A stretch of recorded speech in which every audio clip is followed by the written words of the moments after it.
KPU yang mendahulukan tindakan administrasi merupakan pelanggaran kode etik karena tidak sesuai dengan tata kelola administrasi tahapan pemilu dan bertentangan dengan ketentuan peraturan Komisi Pemilihan Umum dan Undang-Undang Pemilu.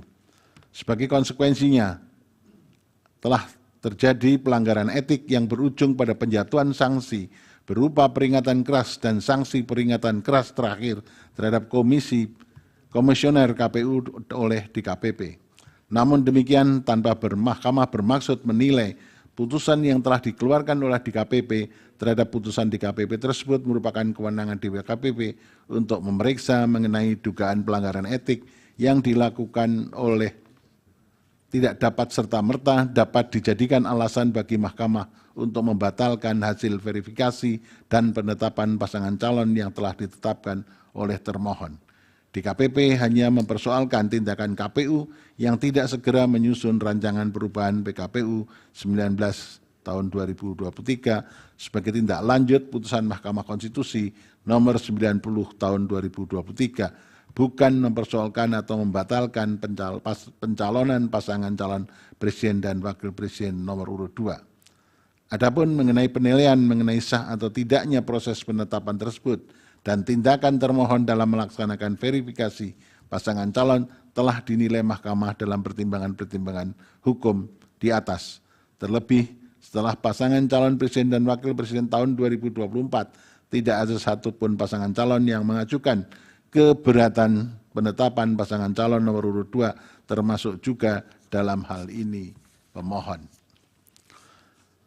Bahwa selanjutnya berkenaan dengan anggapan adanya intervensi Presiden terhadap perubahan syarat pasangan calon sebagaimana diputuskan dalam putusan Mahkamah nomor 90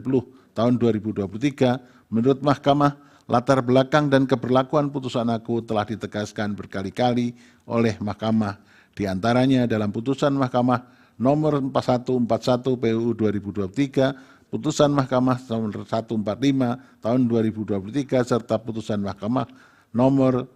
150 tahun 2023. Oleh karena itu, menurut Mahkamah, persoalan mengenai penafsiran syarat pasangan calon sebagaimana yang telah diputuskan oleh Mahkamah merupakan ranah pengujian norma dan hal tersebut telah dilakukan oleh Mahkamah melalui putusan pengujian undang-undang sehingga tidak ada persoalan mengenai keberlakuan syarat tersebut. Sebagaimana telah dipertimbangkan di atas, sejak putusan Mahkamah Konstitusi nomor 90 tahun 2023, syarat yang diberlakukan oleh pasal 169 ayat 1 huruf Q Undang-Undang Pemilu adalah sebagaimana yang telah dinyatakan oleh Mahkamah dalam almar putusan aku. Berkenaan dengan dalil pemohon aku, menurut Mahkamah adanya putusan MK nomor 2 tahun 2023 yang menyatakan adanya pelanggaran berat etik dalam pengambilan putusan Mahkamah Konstitusi nomor 90 tidak serta-merta dapat menjadi bukti yang cukup untuk meyakinkan Mahkamah bahwa telah terjadi tindakan nepotisme yang melahirkan abuse of power Presiden dalam perubahan syarat pasangan calon tersebut. Terlebih, kesimpulan putusan MK nomor 2 tahun 2023 itu sendiri yang kemudian dikutip dalam putusan Mahkamah nomor 141 tahun 2023 antara lain telah menegaskan MK tidak berwenang membatalkan keberlakuan putusan Mahkamah Konstitusi. Dalam konteks perselisihan hasil pemilu, persoalan yang dapat didalilkan bukan lagi mengenai keabsahan atau konstitusionalitas syarat, namun lebih tepat ditujukan kepada keterpenuhan syarat dari para pasangan calon peserta pemilu.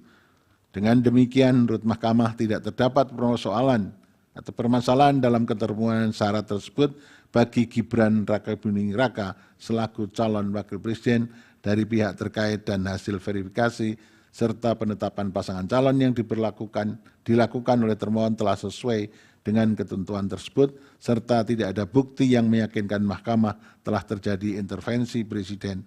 dalam perubahan syarat pasangan calon presiden tahun 2024. Tribun X menghadirkan lokal menjadi Indonesia.